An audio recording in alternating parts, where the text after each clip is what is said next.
বন্ধুরা সকাল সকাল স্নান টান করে রেডি হয়ে গেছি, আর এইদিকে দেখো আমার মেয়েকেও রেডি করিয়ে দিয়েছি, কারণ আজকে আমি যাচ্ছি আমার দিদির বাড়ি। আমার বোনপো বইয়ের আজকে 5 মান্থ বেবি শাওয়ারের নিমন্ত্রণ, তাই জন্য আমরা রেডি হয়ে সকাল সকালই চলে যাচ্ছি। আর এইদিকে দেখো আমি দিদির বাড়িতে চলে এসেছি, আর এখন হালাই করে রান্না করাও শুরু করে দিয়েছে। আর স্বাদের একটা টাইম থাকে, যেই টাইমে আশীর্বাদী করা হয়, খাওয়ানো হয়, সেইটাই এখন শুরু হয়ে গেছে। এখন দিদির যা মানে মাম্পির কাকি শাশুড়ি এখন মাম্পিকে খাইয়ে দিচ্ছে, আশীর্বাদ করছে।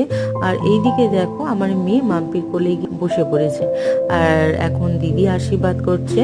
আর আমাদের 5 মাসের স্বাদের নিয়ম হলো 5 রকম ফল, চিড়ে, মুরগি, 5 রকম ভাজা, 5 রকম সন্দেশ দিয়ে স্বাদ দেয়া। আমরা সবাই মাম্পিকে আর মাম্পির বেবিকে আশীর্বাদ করো, ওরা দুজনেই যেন খুব ভালো থাকে, সুস্থ থাকে।